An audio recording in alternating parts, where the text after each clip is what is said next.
Hi, this is Tom, and welcome to this week's Thrive in 5. This week we're talking about, to me, one of the most important things you can do in marketing and selling, and that is to have an irresistible offer. And an irresistible offer, to me, is really the core, the foundation, the fundamental building block of all business. It's really, we get paid in exchange for an offer of value for something we do.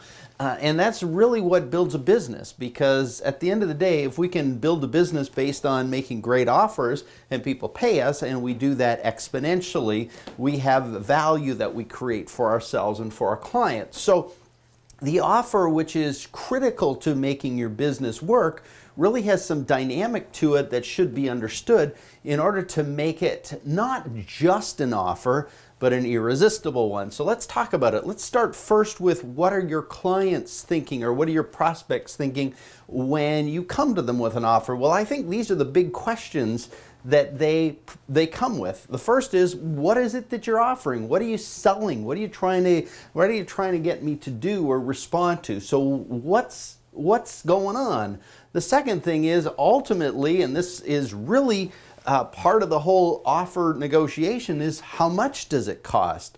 That's where the actual interaction happens. Then, why should I believe you? What's there that makes this a worthy offer? And then finally, what's in it for me? And what's in it for me is really, it doesn't matter how good your offer is. If it's not inherently good for them, for your client, for your prospect, for your customer, it's not a good offer. So I talk about this a lot, but it's really important to know that these pieces are what the foundation of an offer starts with. So if you understand those questions that they're always asking, then how do you make an offer of value? And how do you enhance that such that it's an irresistible offer? It's one thing to say, here's what I can do for you, pay me the money. It's another thing to make it such that they can't help but have these questions answered. So the first one is, it has to be an exceptionally good deal for them. And a good deal for them really comes back to, does it provide return on investment? So if they're going to spend money to get what you're offering them, it actually has to really make some sense to them in terms of what they get in response. So does it save them money? Does it save them time? Does it increase their output? What's the ROI? So you've got to have solid ROI such that for anyone who's involved in this, it's a good deal. Secondly, your offer, in order to be irresistible, has to actually deal with all these questions. What is it? How much does it cost? Do I believe you? What's in it for me? If it doesn't truly answer these questions, and it doesn't clearly respond to those questions, it won't be irresistible.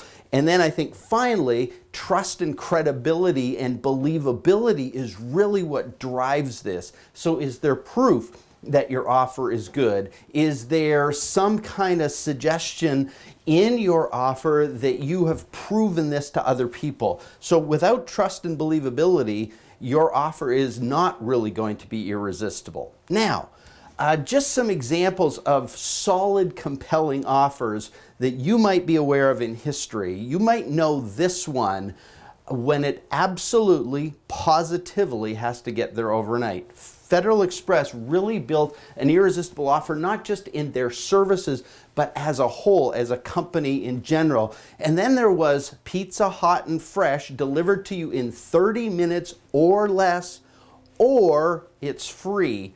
It answers these questions: why believe you? What's in it for me? And then it's a good deal. It answers the questions, and there's trust and believability built with it. In your business, one of the things you have to start figuring out is, how do we create an irresistible offer? An offer that is compelling and actually demands that your prospects respond. You've got the knowledge. Now go do something good with it. We'll talk to you next time.